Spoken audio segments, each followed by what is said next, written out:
The People Store. The CBS Radio Mystery Theater presents...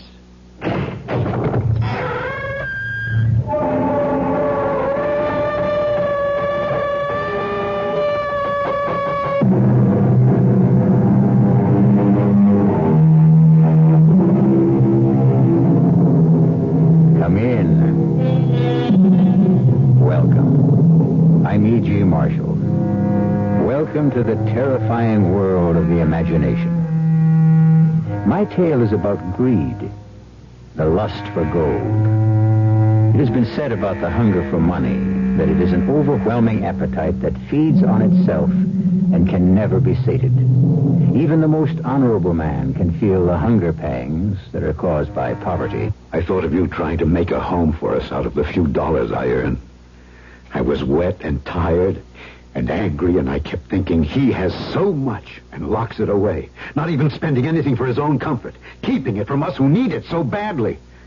What are you saying, Hans? I'm saying that in my mind a red dot began to form. And it grew and grew till it turned into a word I could read. Hans!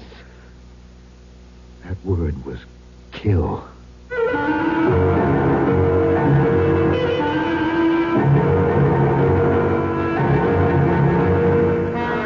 Our mystery drama, The Return of Anatole Chevenic, was written especially for Mystery Theater by Sidney Sloan and stars Alexander Scorby. It is sponsored in part by Buick Motor Division and Anheuser-Busch Incorporated, Brewers of Budweiser. I'll be back shortly with Act One. The Marine Corps Reserves are looking for a few good men to help keep the peace. We're looking for men who understand that nobody likes to fight, but somebody has to know how. We want men who want to see their children grow up in an age of peace. Men who will do more than wish for it. Men who will work for it. Men who don't need the draft to know there's a job to be done. Men who ask themselves what they can do for their country and do it. We're looking for a few good men to stand with the Marine Corps Reserve. No shortcuts, no compromises, no promises except one. You'll be a Marine, and you'll be ready. That's the job of a peacekeeper.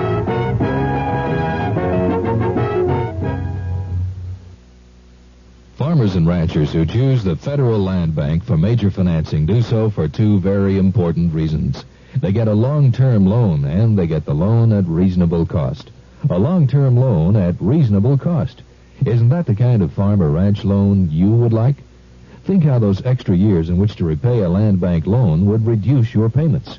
Should you wish to pay off part or all of the loan before maturity, you may do so at any time, without penalty. And the reasonable cost? That's made possible because the land bank buys loan funds in the nation's money market at the lowest price economic conditions will allow. This money is then made available to you at the lowest practical interest rate. So come to the land bank for two very important reasons. A long-term loan and reasonable cost. Write to the Federal Land Bank of Houston, Post Office Box 2649, or see your local Federal Land Bank Association.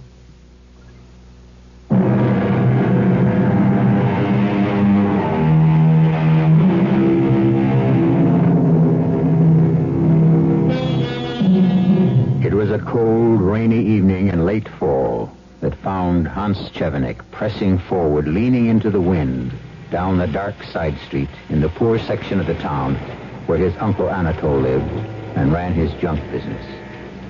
It was with a feeling of relief that he made the shelter of the overhang of his uncle's porch. He paused, more out of reluctance to face the man than fatigue from his long, wet walk. Oh, you! Wonder you bothered to come at all. I got a good mind to slam the door in your face and tell you to go back where you came from. I'm sorry, Uncle Anatole. I'm sorry, Uncle Anatole. Well, come in, and shut the door. You get my house all wet. When I ask you to come at 7, I don't mean 7:30. Look, I don't get through with my other job until 6:15. Only takes 30 minutes to get here on the bus. Uncle, it was raining. All right, raining. I know that. So let's drop that and get down to work. You're to go down into the cellar and start bringing up all the copper scrap piled up there. Then I want you... Uncle, well, what is it now? Vicky made a sandwich for me. I haven't had my supper yet. Always some excuse to stall. I'm not stalling. Well, go ahead, eat. Don't waste more time talking about it. What have we got there? Just some bread and a piece of cheese. Curse to me that I haven't had anything since this morning. Oh, well, would you share it with me, Uncle? Don't mind if I do. Here. Cheese is kind of stale. It's all we had in the house. Well, it's better than nothing. Uncle, I've been meaning to ask you something. As long as you don't ask for money. That's just it. Afraid it might be. Well, I don't want to hear about your troubles. Got enough of my own. You've got lots of money, Uncle. Who told you that? Who told you? Well, you did. You tell me every time I come here how much you've got. Not exactly. Not exactly how much. No, but you said it's a lot. A lot. A great deal. More than you've ever dreamed of. And it'll all be yours, Hans, my boy. I'm making you my heir. Making? Well, you said it was already in your will. Will? Said maybe I'd leave it all to you, or maybe... You didn't say maybe. You said you were going to give it all to me. I was your only heir. Well, there's still my nephew Jamie to be considered, son of my favorite sister. You said you didn't like him. Never said that. You did. You said you didn't like him because he'd become an actor. Nothing to do with it. Acting is an honorable profession. At least he has a job. More than I can say for other members of this family. Now, look, I've got a job. Shoe repair. Part-time. Can't make a decent living. Come over here, get a few dollars, sponging on your relatives. Well, you've never given me a cent I didn't earn, not a red cent. It isn't because you ain't asked. I've asked you because I needed it, Uncle Anatole. Look, Vicky and I, we've got so little. It isn't easy to beg. I don't want to hear any more of this jabbering. Now that you're finished with your supper, down to the cellar with you. And start bringing up that copper scrap. Get moving. Don't you look at me that way. I know what's on your mind. I can read you like a book. But think of this, Hans, my boy. Before you go too far, you don't know where the money's hid. This is what protects me from your evil intentions. You'd get nothing. Because you'd never find the money. Never.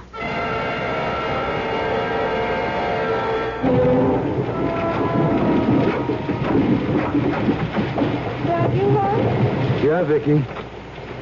Sorry I woke you. Oh, well, I couldn't sleep anyway. I was worried about you. What time is it? Nearly 2 a.m. I'm soaked. It's still raining. Oh, but take off your wet things, dear. Yeah.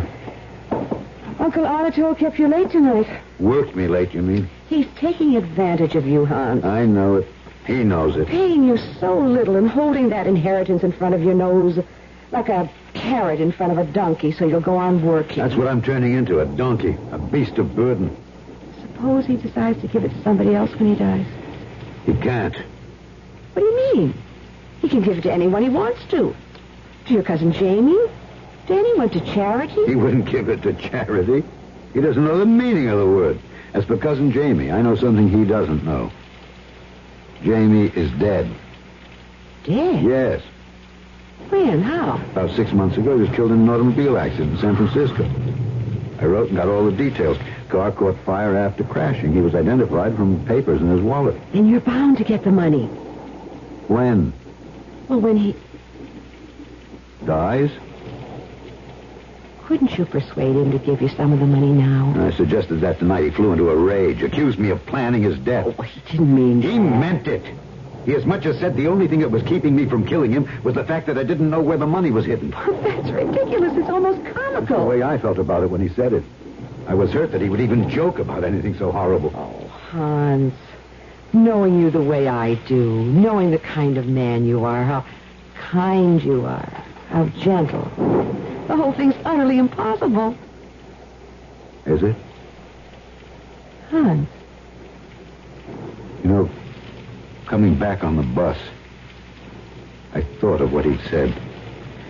You know, I thought of you trying to make a home for us out of the few dollars I earn.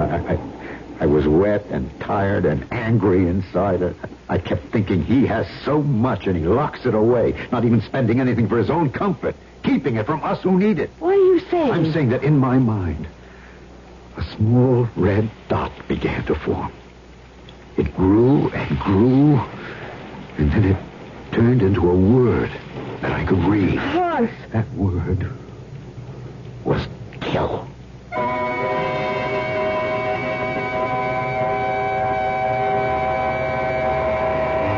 Hello?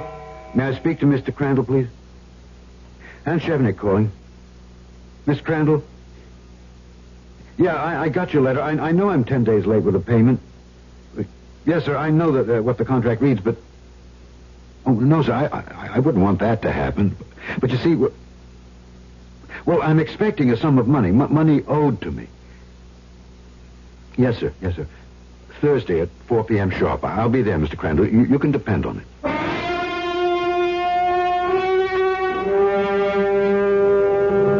You'd like to see me dead and in my grave so you could have my money. No, I never said that, Uncle Anatole. I can read your thoughts, Hans, and they are filled with hate for me. I am your heir. It doesn't matter if you like me. I'm your only heir. I'll get your money. Jamie would get it. He's dead. Killed in an auto accident. You're lying. Lying to deceive me. But you'll never get the money. Oh, you miser. You've taken advantage of me. You've worked me hard. You've paid me so little it hardly mattered. Now I'm going to get what you owe me. Put down that gun. Put it down. You're going to get me the money now. Now, or I'll kill you. You won't find your money. It's my money. It's my money. You promised it to me. Wake up! Vicky, is that you? What are you doing at Uncle Anatole's house? Hans, you're at home. What? You've been having a bad dream. A dream? Oh, thank the Lord. I'm so glad it was just a dream. You were talking about Uncle Anatole. Oh, heaven help me. I dreamt that I was going to kill him. Oh, my poor Hans. What a terrible dream. You could never do such a thing. No, darling, I could never do any such thing.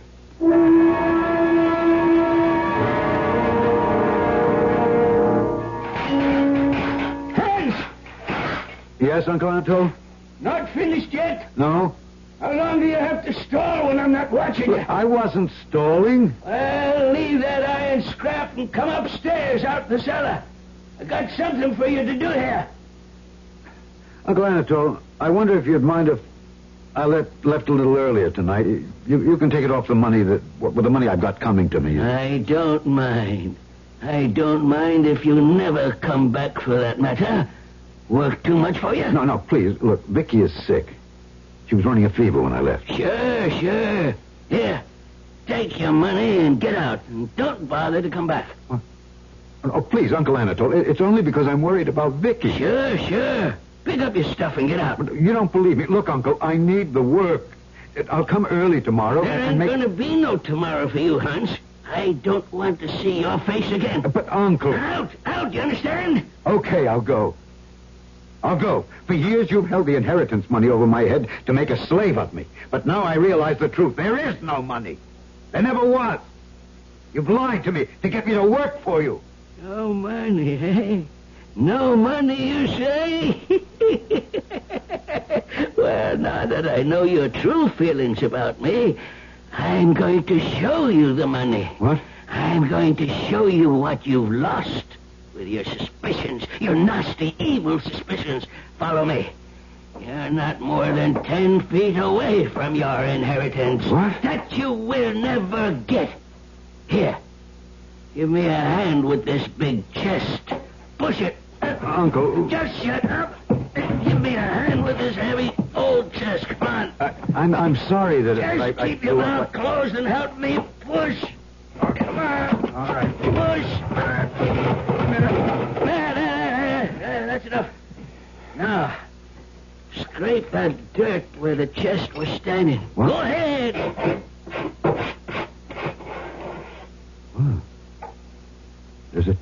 There's a trapdoor here. Yes, a trapdoor. Here, here's the key. Take it. Now open the trapdoor.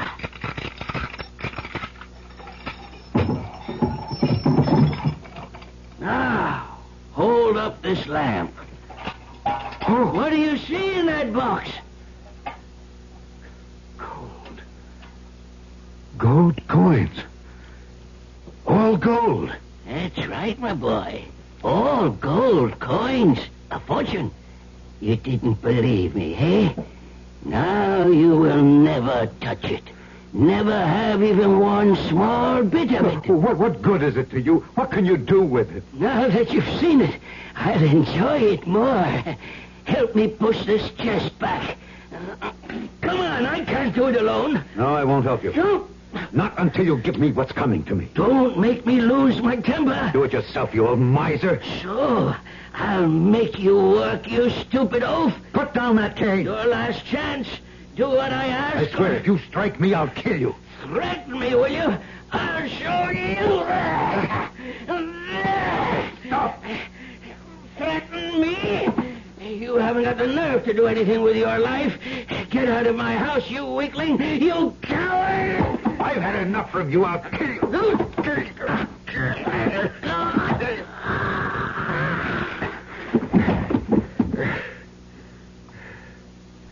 Uncle.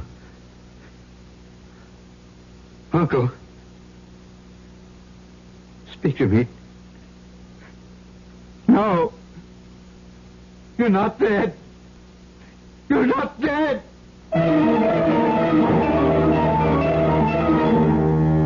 And so the timid rabbit discovers he has fangs and claws. In that moment of decisive action, there was one thing that did not occur to Hans Chevenic. How could he explain what he had done to his wife, who believed in him and trusted him? How could he tell her that he had killed? For, of course, his conscience troubled him. But deep in his heart was a feeling that he had grown. A secret feeling of elation. I'll be back shortly with Act 2. Excuse me, madam. I'm in an awful hurry. I just wonder if you could answer a simple question So for do me. I. The question is this. What? What happens this time of year? Oh, that's easy. The kids get home from camp. Goodbye. Nope. What do you mean, nope? Nope. I mean, I should know when my kids get home from camp. Well, the answer I had in mind was a tad more general in scope. Well, I gave my answer. Let's hear yours. You know, I'm glad you asked. Are you? You see, what happens this time of year is that Buick dealers are giving particularly great deals on all their 74 Buicks. For a family woman such as yourself, I think a neat little Apollo would be just the ticket. It's small, economical, but surprisingly roomy.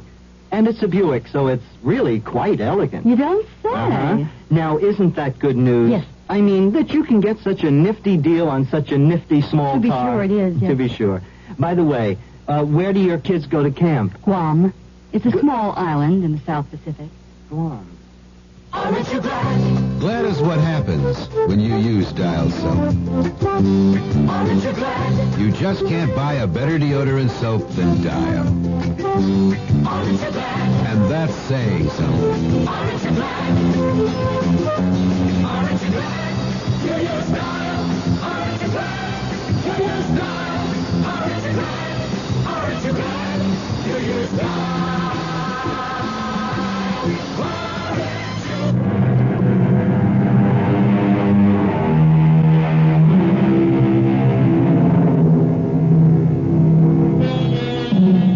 When Hans Chevenic returned home that night, he slipped into the house as silently as he could. He knew he couldn't face Vicky with the mark of Cain on his forehead. The next morning, he left before she awakened for the same reason. When he returned home from work that evening, he thought he had himself sufficiently under control to look her in the eye. Is that you? Yes, Vicky. Well, come into the kitchen. I've got something on the stove. Oh, it sure smells good. Well, I made a little stew for you. It's ready any time you are. Sit down. Sure. Anytime. Tastes good on a cold, blustery day like this. Vicky, you're putting it all on my plate again. I've eaten all No, it. you did the same thing yesterday. Said you'd eaten when you hadn't. Well, you work hard, dear. You need more than I do. Nonsense. Now, sit right down. We're going to share this. Now, start eating. Oh, Hans. Please forgive me. I don't want to cry. I know, dear. Things have been very tough for the last year or so. But I tell you, they're going to get better.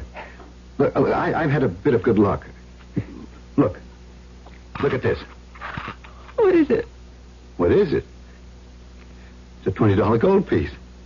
Oh, I've never seen one before. The government stopped minting them years ago. They're collector's items now. This little bit of gold worth $20? Worth a lot more than that. I'm giving it to you. A present. A present? Well, what could I do with it? Keep it. Or sell it. It'll bring quite a bit. Well over $200, I think. Hans, where did you get it? I found it. I was on the bus this morning, and I looked down, and there was this little gold glint right under my feet. Did you report that you found it? No. No, I'll go around to the bus company lost and found tomorrow and report it. Hey, I almost forgot. I really have some big news for you. I've been offered a new job. A good one. Really? Who offered it? Well, you remember I told you about that Mr. Congrave who came into the shop to have some shoes repaired? Congrave? Yeah. No, I don't remember you mentioning him before. Well, sure I did. He got to talking with me, and he sort of liked me and said if ever I wanted to change my job, to look him up. I can't recall you ever saying anything about it. Well, sure I did. Look, you just don't listen. So, anyway, he walks this morning and says he's been thinking about me for a long time and that a good job has just opened up with his company in Arswell. I'd be a foreman in charge of about 25 men. Hans, this whole thing is sort of I don't know, it's come so fast. Now, listen to me, Vicky. We've had so much bad luck that you're afraid to believe the good luck. This Mr. Congrave liked me, and he's offered me a chance. But he doesn't even know you. Just talked to you that once. He had a hunch about me. Honey, look, let's not turn this one good thing that's happened to us into a question and answer game. Now, there's only one thing about the job you might not like. I'm going to be away from you for a couple of months until the job is set. You understand? Well, if that's the way it is, that's the way it has to be. Oh, come on. Let me see a smile on your pretty face. Mm-hmm. That's better. Things are going to be all right from now on. Trust me.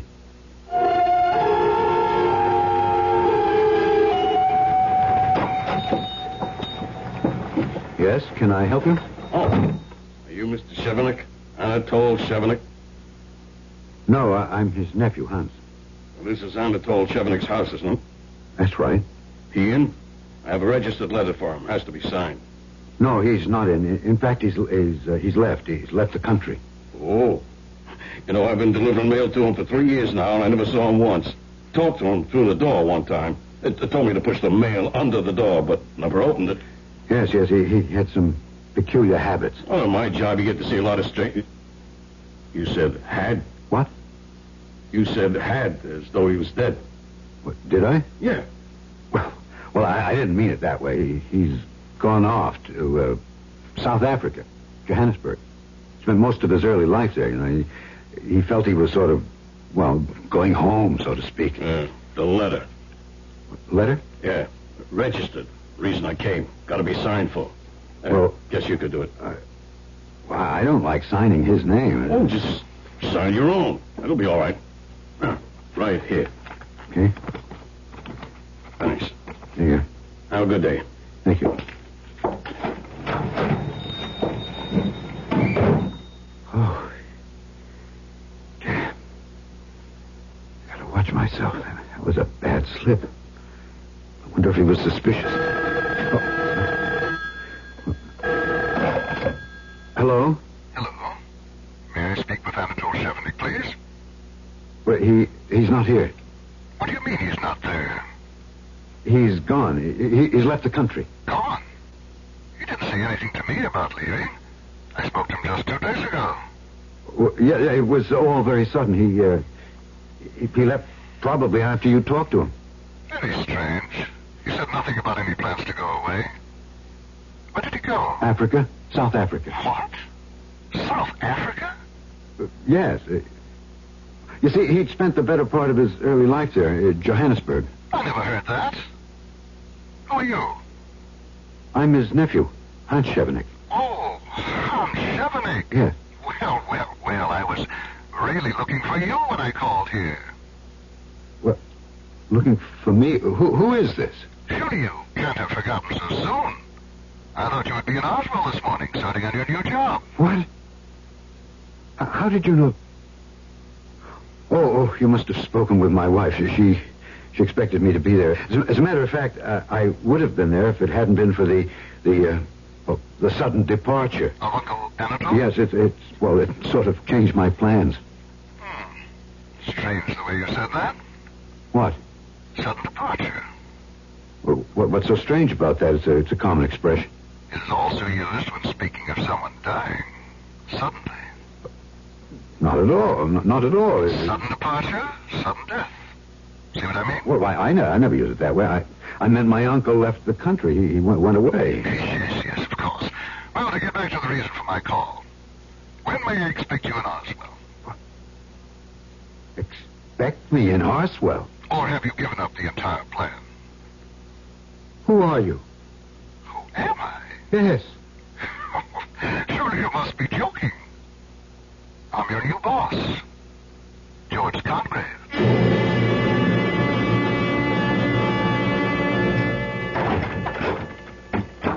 Hello? Who's there? It's me, dear, Hans. Oh, Hans. I wasn't expecting you when I heard the front door open. It's all right, Vicky. Hans, what happened? What do you mean? Well, you're supposed to be in Arsville, weren't you? When you left the house Wednesday morning, you said you were catching the bus to Arsville to take the new job. Well, But you didn't go. No, I stopped off to tell Uncle Anatole that I wouldn't be back, that I was quitting my job with him. Oh, that was very foolish. There wasn't another bus till 2 o'clock in the afternoon.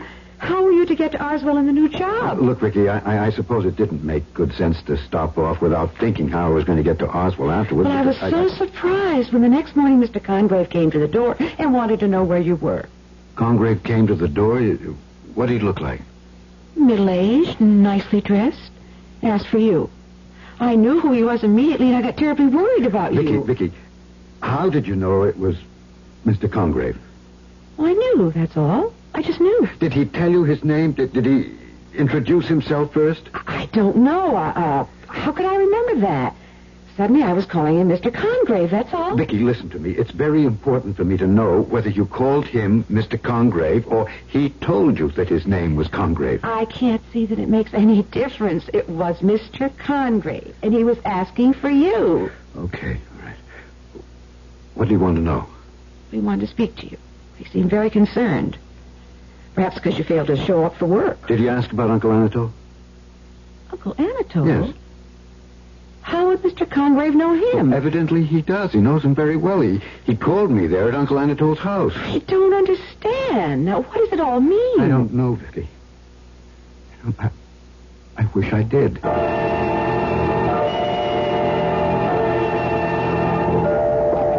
that the house? Yeah. Well, it isn't in very good repairs, is it? Uncle Anatole never would spend a cent if he could help it. Here, up these stairs. Hans, shouldn't we knock? Well, there's nobody there. Uncle Anatole couldn't answer. He's gone away. Oh, the place is a mess, isn't it? Pretty bad. Wait till I put the light on. I'm glad I decided to come back here with you. I'll be able to get some semblance of order restored. Is Uncle Anatole selling this house? I guess so. He said he wasn't coming back. Then it makes sense to clean it up. Better chance of selling it. You wanted me to come here with you, didn't you, Hans? Well, I didn't want to come alone, Vicky. Now, just a broom and a bucket and water, and I'll start. Have any idea where he keeps the cleaning things? No, dear. You'll just have to search around till you find them. I'm going down cellar for a while. All right, Hans. Oh, Hans. What is it, Vicky? What have you done about Mr. Congreve? What do you mean? Well, what about the job? You were supposed to start 3 days ago. What will Mr. Congreve think? I don't care what he thinks. Now, look, please stop asking questions, Vicky. All you do is question me. But I don't understand what's going on, Hans. Neither do I. But there's something in this house. Still here. And it belongs to me. And I'm going to get it.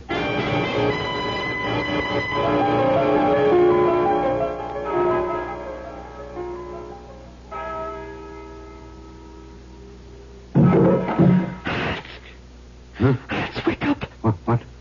Hans, someone's in the house. I can hear him. A house? You sure? I heard him. Listen. There.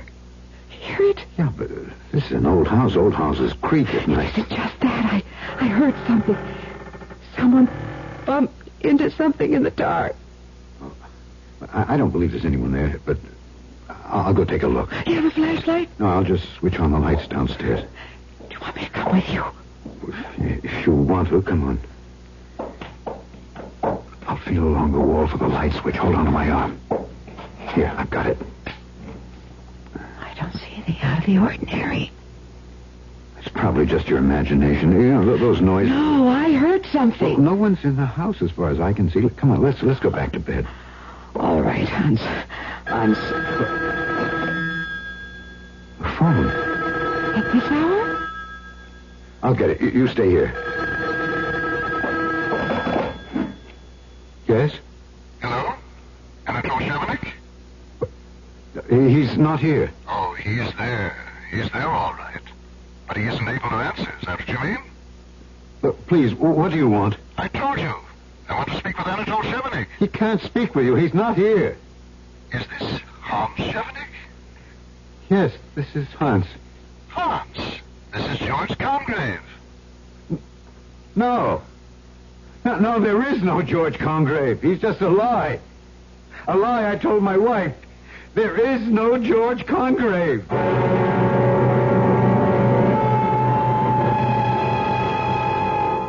And so, in a lie told by Hans Chevenic, an imaginary man is conjured up to haunt him.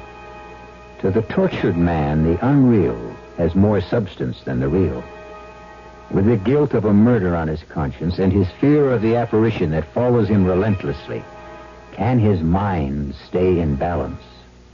I'll be back shortly with Act 3.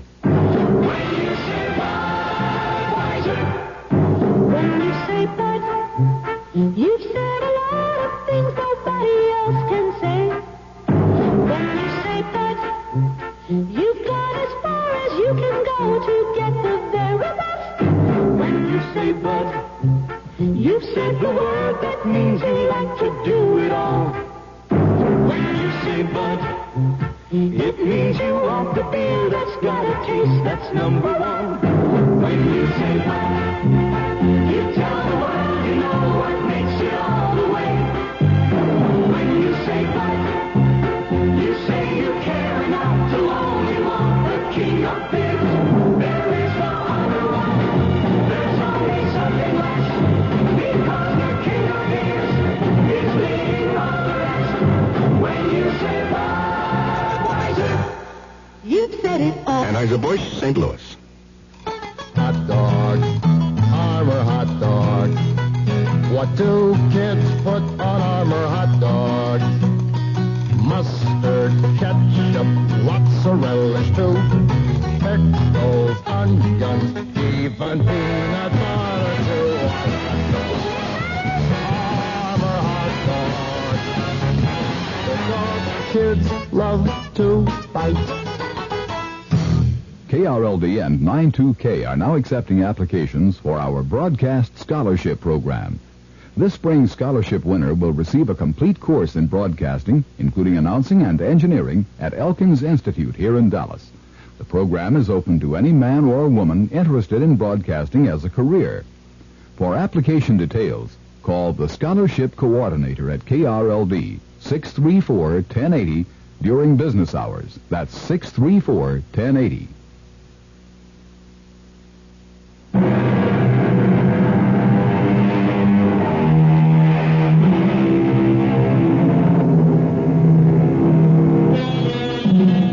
After his frightening experience on the telephone with a man who calls himself George Congrave, Hans tried to compose himself and put up a brave front for Vicky, but he failed miserably. He felt an overwhelming urge to confess his crime, throw himself at her feet, and ask for the comfort of her forgiveness. But he was afraid that she would be so repelled by the horror of what he'd done that she would turn from him forever. He got out of bed and paced the floor. Hans? Huh? What, Vicky? Don't you want to talk to me? No. Come here, Hans. Sit on the bed, please. Oh, Vicky, what's the point of talking? All that complicated story about the job in Arswell. Lies. And about Mr. Congrave. Lies. There's no such person. It's just a name that came to me. I used it, that's all. But I met him. Talked to him. You've talked to him on the telephone. There's no such person. It's a lie, I tell you. He doesn't exist. But he does. We both know he does. Vicky, please stop insisting on that, or my mind is spinning. Vicky, please. Oh, Hans.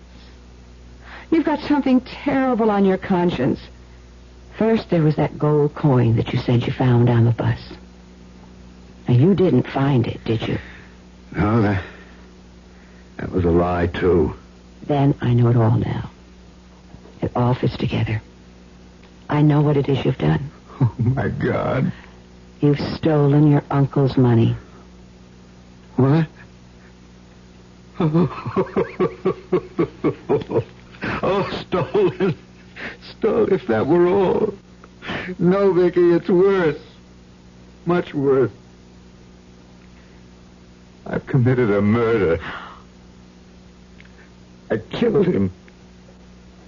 I killed him.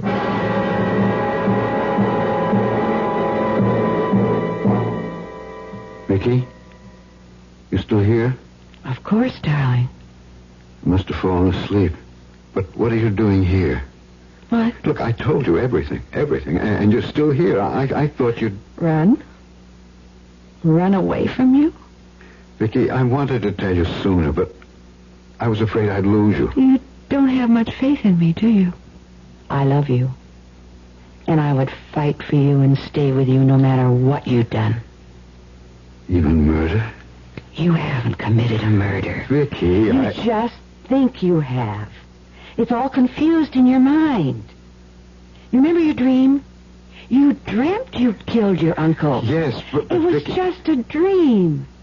Remember, you woke up and said, "Thank God it wasn't true." But, Vicky, it came true. That dream came true. I strangled him. Then I took his gold, and I put him in the hole and pushed the big chest back over the trap door. Hans, you were dreaming. No, I wish I were. No, I did it. Listen to me.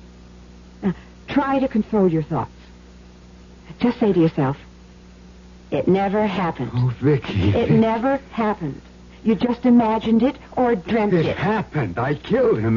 I pushed him into the trap in the cellar floor, and he's still there. He's still there.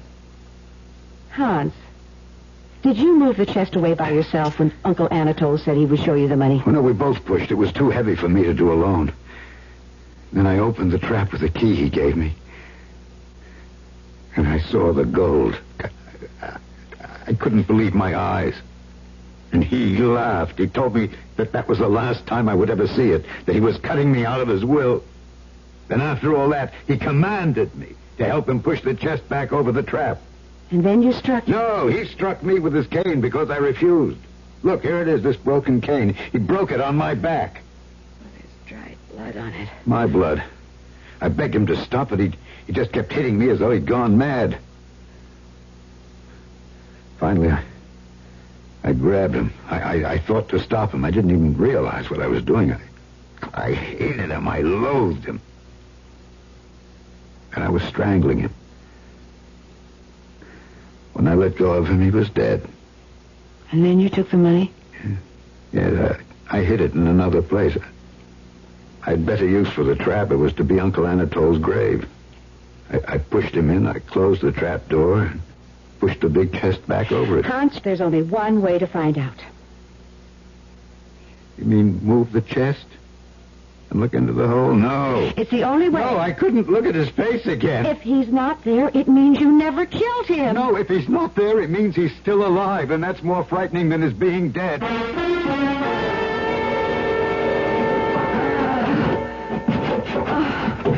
It's not moving, not an inch. No, it won't budge. It's helpless. We can't move it. Look, maybe I can use this big iron pipe. If I can get it under the edge of the chest and lift it, using it for a lead. Here, give me a hand. Grab the other end of the pipe while I shove it under the edge. There. Now, let me get the other end and lift. We'll move several inches. Here. Again. Again. Only a few inches more, Hans. There we go. Oh, it's off the trap door. That's the key. Have you got the key? It's not locked. I never locked it. Open it. What? Hans! He's gone. Anatole is gone. Hans, we can't stay here in this house any longer. What can we do? Where can we go? We can go to the police. No, not the police. You did kill Anatole, and I still doubt that. You did it in self-defense. No, it was premeditated murder. It was on my mind for months. Hans, darling, don't condemn yourself. I killed him for his gold. Why don't you go to the police and tell them how he was beating you with his cane? I'll be convicted. Life imprisonment. Oh, Vicky. Hans, look. What? Where? Those muddy footprints across the floor. They're still wet. They are. Someone's been here while we were down in the cellar. Maybe he's still here. Vicky, work your way toward the back door. Yes. You too. Open up! What? Open up! I know you're in there, sniveling mouse. Open up or I'll beat you within an inch of your reason. It's him. It's Uncle Anatole. I told you he wasn't dead. He's dead. He's dead. He's returned from the dead. Get out, Vicky. Run, please. I'll get help. Get out of here. How long are you going to bar me from my own house? Let me speak to him, Chevenic. Perhaps I can make him listen to reason. Listen to reason? My stout cane will make him listen. Oh, but that's in the cellar where he buried me in the trap. Oh, good. You stay here, Anatole. I'll go around and slide and break away and get in. Good idea, Congreve. Right this way. No, stay out. Well, my dear Hans, at last we meet face to face. Why do you keep your head down? Afraid of me? No. Go away, please. Shall I open the door and let your uncle in? No, please. Come. That's not very hospitable of you, considering it is his own house. Please don't let him in. He is in, Hans. In the hole you put him in after you killed him. You did kill him, Hans, and stole all his money. That's true, isn't it? Yes, I confess it's all true. Look up. Look at me. There, that's better. Jamie. No, but you're dead. You were killed in an accident. False identification, cousin. No, I'm very much alive. And Cousin Jamie has come to collect his inheritance. What? Now, where did you hide it? Inheritance? Uncle Anatole's out there. I heard him. You seem to have forgotten my very special theatrical talents. I did the voice of Uncle Anatole. Listen. Stalling. Never an honest day's work. I was also your new employer, George Congreve. It was you, yes. Vicky mentioned that name to you. Told you everything. That's how you knew. And now I want my money. I knew Uncle had the gold hidden someplace. I came here to find it. But I found that you had been here ahead of me. I could see where the chest had been moved in the cellar, and that's where I found our dear dead Uncle Anatole. In the trap. Now, I know you have the gold, and I want it right now. It's mine. It was to be mine, he said. Do you want me to produce the body of Uncle Anatole? I can, you know. And you'd go up for life. But... No buts. Give me the money, and I'll keep my mouth shut. I had no love for the old skinflint either. I just want my inheritance. Nothing I can do? Nothing. Just take me to the gold. All right, come with me. I've got it hidden in the cellar. See those old iron pipes piled over there? In there? Yeah. I stuffed old waste paper, some rags, and scrap iron in the end of the pipe to conceal the gold. I've got to hand it to you. I searched this house from one end to the other night. I knew the gold was here. It was too heavy for you to carry away with you. But I never thought of the pipe. Well, now, let's see. Turn around, Jamie. What? Hans!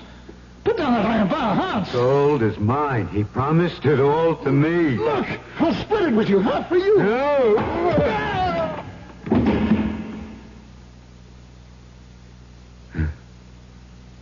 It's all mine. All mine now.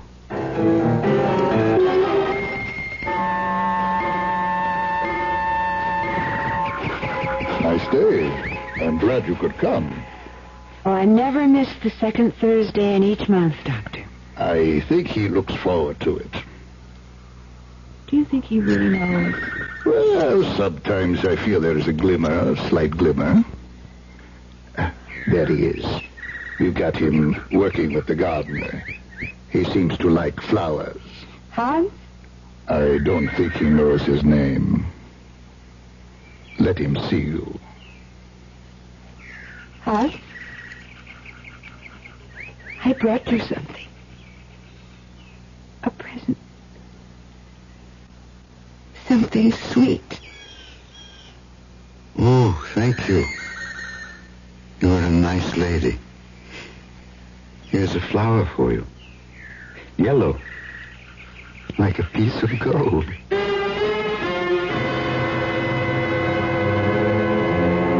Hans Chevenic had been walking on the narrow line between sanity and insanity and had finally fallen into the abyss. He remembers only one thing, stronger than anything else, stronger than memory, stronger than life, the glint of gold. I'll be back in a moment. Who knows how to help you solve your shopping problems? Your Better Business Bureau knows. I saw this perfectly darling mirror in the showroom, so I bought it.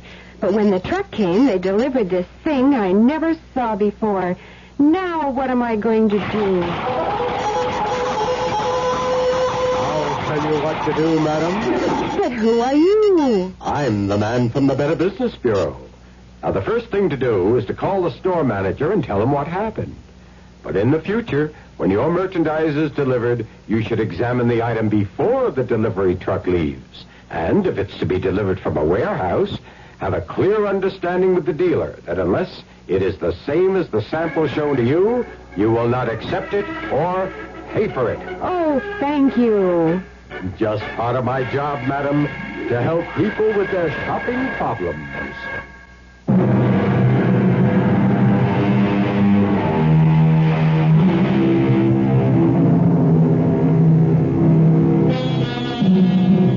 And there we have it. A tale of greed, which destroyed the lives of 4 people. Anatole Chevenic returned to haunt the waking and sleeping of his nephew Hans. And the gold, which he hoarded for so many years, brought happiness to no one. Our cast included Alexander Scurby, Ann Petoniak, Gil Mack, and Sid Sloan. The entire production was under the direction of Hyman Brown. Now, a preview of our next tale. And what is the whole contract? That while a person owns this dark imp in the bottle, any request that concerns money, gold, or wealth, no matter how unreasonable, will be satisfied. And that to dispose of this creature and its spell, you must sell it for less than your original price. Oh, here. $7.40. $5 is enough. Okay. Cheap at nearly half the price. Oh, think first, Barry, think. Remember, it will keep you rich as long as you live. But remember, too, if you do not sell it for less than you paid for it before you die, your soul will surely rot in hell for eternity.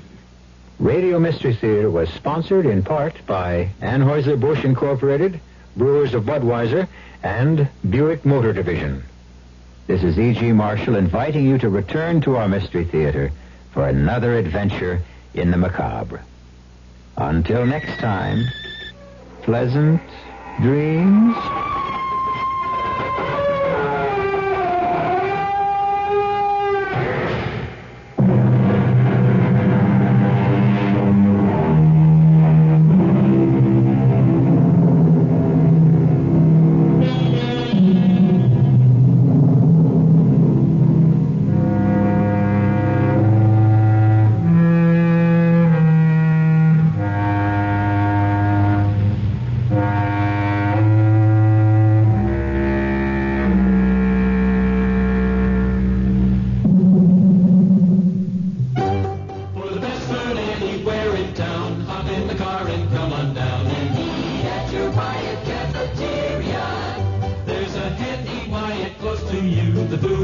And thrifty, too.